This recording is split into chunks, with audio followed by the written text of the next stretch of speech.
Hello बच्चों, तो कैसे हो आप लोग। यहाँ पर फाइनली कक्षा 10वीं वालों का हिंदी के वेरी वेरी इंपॉर्टेंट क्वेश्चन लेके आ चुका हूँ। बहुत सारे बच्चे कमेंट्स कर रहे थे कि सर हिंदी के इंपॉर्टेंट क्वेश्चन बता दीजिए, वेरी इंपॉर्टेंट। ठीक है, तो यहाँ पर आपका भी टाइम थोड़ा चेंज हो चुका है। आपके 1 बजे से एग्ज़ाम होने वाली बच्चों, टाइम बहुत है आपके पास, कोई दिक्कत नहीं। आराम से इन क्वेश्चन को आराम से रिवीजन आप कर पाओगे, याद कर पाओगे बच्चों।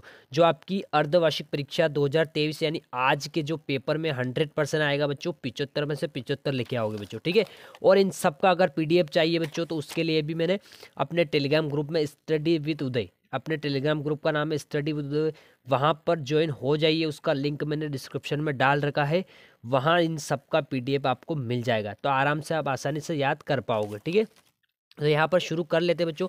पहला क्वेश्चन यहाँ पर बता देता हूँ। गोपियों द्वारा उद्धव को भाग्यवान कहने में क्या व्यंग निहित है। बहुत बहुत इंपॉर्टेंट क्वेश्चन है, मैंने आंसर भी आपके लिए बना दिया है बच्चों। देखो, उद्धव श्री कृष्ण के पास रहते हुए भी उनसे प्रेम नहीं कर सके, इसलिए गोपियों को वे भाग्यवान लगते हैं। बिल्कुल सटीक आंसर बनाया है, बिल्कुल शॉर्ट आंसर आपके लिए बनाया है। ये दो दो नंबर में पूछेंगे बच्चों। ठीक है, नेक्स्ट क्वेश्चन आएगा आपका। उद्धव के व्यवहार की तुलना किन किन से की गई है, तो इसकी सटीक यहाँ पर आंसर देखो। गोपियों ने उद्धव के व्यवहार की तुलना कमल के पत्ते व तेल की गागर से की है। बस इतना सा आपको लिख देना है 2 नंबर में। ठीक है, नेक्स्ट क्वेश्चन देखते हैं। गोपियों के अनुसार राजा का धर्म क्या होना चाहिए, तो इसका सही आंसर हो जाएगा गोपियों के अनुसार राजा का धर्म प्रजा के हित का पूरा ध्यान रखना होना चाहिए। प्रजा को किसी भी प्रकार से सताना नहीं चाहिए। ठीक है बच्चों, बहुत बहुत इंपॉर्टेंट है। इन सब का पीडीएफ आपको टेलीग्राम ग्रुप में मिल जाएगा, ताकि आप आसानी से याद कर पाओगे। ठीक है, उसका लिंक डिस्क्रिप्शन में मैंने डाल रखा है। ठीक है, जो बच्चे पहले से जुड़े हैं उनके लिए तो कोई बात नहीं। नेक्स्ट क्वेश्चन, मर्यादा न लही के माध्यम से कौन सी मर्यादा न रहने की बात की जा रही है, तो यहाँ पर हो जाएगा इसका सही आंसर प्रेम की मर्यादा है कि प्रेम के बदले प्रेम किया जाना चाहिए। किंतु श्री कृष्ण गोपियों में प्रेम भाव जाकर जगाकर स्वयं मथुरा चले गए। ठीक है, नेक्स्ट क्वेश्चन आता है। परशुराम के क्रोध करने पर लक्ष्मण ने धनुष के टूट जाने के लिए कौन से तर्क दिए, तो 2 तर्क आपको यहाँ पर बता देना है। ठीक है, क्या क्या तर्क है। पहला तर्क ये वाला है, यह धनुष तो राम के छूते ही टूट गया, इसमें उनका क्या दोष, ये लक्ष्मण बोल रहे हैं। आप तो बिना कारण ही क्रोध कर रहे हैं। ठीक है, एक तर्क ये हो गया। एक तर्क और यहाँ पर बता देता हूँ मैं, ये वाला, सभी धनुष तो एक जैसे ही होते हैं, ये भी बोला लक्ष्मण ने। ठीक है, नेक्स्ट, लक्ष्मण ने वीर योद्धा की क्या क्या विशेषता बताई, तो 2 नंबर में आएगा। 2 विशेषता आपको यहाँ पर बता देनी है। ठीक है, पहला है वीर योद्धा अपनी वीरता का वर्णन स्वयं नहीं करते। ठीक है, वीर योद्धा युद्ध स्थल में अपनी वीरता का प्रमाण देते हैं। ठीक है, नेक्स्ट क्वेश्चन आ जाता है आपका।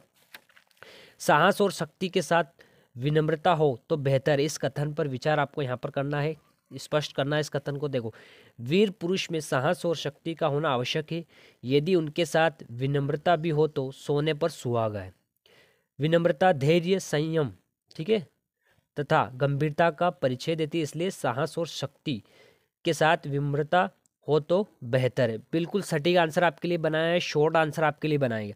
बुक्स में आप देखोगे तो टफ आंसर आपको मिल जाएगा। ठीक है, लेकिन ये इजी मैंने आपके लिए बनाया है।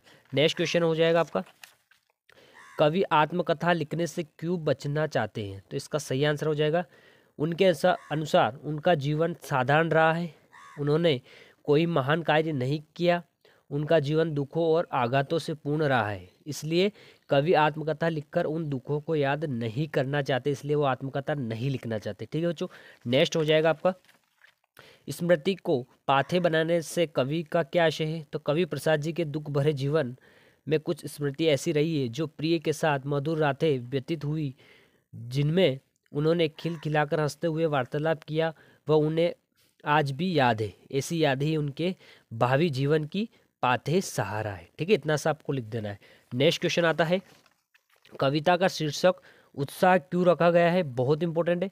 कवि को बादल बहुत प्रिय रहे हैं, वे क्रांति नवचेतना के दूत मानते हैं। क्रांति या चेतना बिना उत्साह के संभव नहीं है, इसलिए कवि ने कविता का शीर्षक उत्साह रखा है। बस इतना सा आपको लिख देना है, बहुत ही ईजी आंसर है बच्चों। ठीक है, नेक्स्ट हो जाएगा, कविता में बादल किन किन अर्थों की ओर संकेत करता है, तो देखो इसका सही आंसर 2 पॉइंट आपको यहाँ पर बना के लिखने हैं। बादल वर्षा करके ताप से तपती धरती को शीतल करते हैं, एक ही हो गया। बेचैन तथा अनमने लोगों को शांति प्रदान करते हैं, बस इतना सा लिख देना है। नेक्स्ट, कवि की आंख फागुन की सुंदरता से क्यों नहीं हट रही है? बहुत बहुत इंपॉर्टेंट क्वेश्चन आपके लिए। इसका आंसर हो जाएगा बच्चों ये वाला। फागुन मास में प्रकृति का सौंदर्य अपने चरम पर रहता है। पेड़ पौधे पत्तों से लदे हैं, चारों तरफ रंग बिरंगे फूलों से सजे हैं, जो प्रगति की शोभा बढ़ा ले। बस इतना सा आपको लिख देना है, इसलिए कवि की आंख नहीं हट रही है, इतना सा वर्णन आपको कर देना है। नेक्स्ट हो जाएगा, बच्चे की मुस्कान और एक बड़े व्यक्ति की मुस्कान में अंतर यहाँ पर स्पष्ट करना है। देखो, तो बच्चे की मुस्कान सहजता स्वाभाविक होती है, जबकि बड़े व्यक्ति की मुस्कान में कुछ ना कुछ बनावटी होता है। एक और हो जाएगा पॉइंट, बच्चे की मुस्कान में छल कपट नहीं होता है, जबकि बड़े व्यक्ति की मुस्कान में कपट होता है। ठीक है, नेक्स्ट क्वेश्चन देखते हैं। कवि के अनुसार फसल क्या है? तो कवि के अनुसार फसल नदियों के पानी का जादू है, किसानों के हाथों की महिमा है, भूरी काली मिट्टी का गुण धर्म है। ठीक है, इतना सा आपको लिख देना है। नेक्स्ट क्वेश्चन आता है, मिट्टी के गुणधर्म को आप किस प्रकार परिभाषित करोगे? देखो, 2 पॉइंट आपको यहाँ पर ऐड कर देने हैं। मिट्टी में कई प्रकार के खनिज पाए जाते हैं, एक ये हो गया।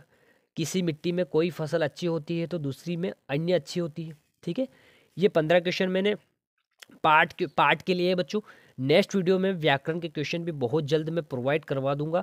इन सब का पीडीएफ मैं अपने टेलीग्राम ग्रुप में डाल रहा हूँ, जल्दी से जुड़ जाइए, लिंक मैंने डिस्क्रिप्शन में डाल रखा बच्चों। ठीक है, तो मिलते हैं व्याकरण के क्वेश्चन के साथ।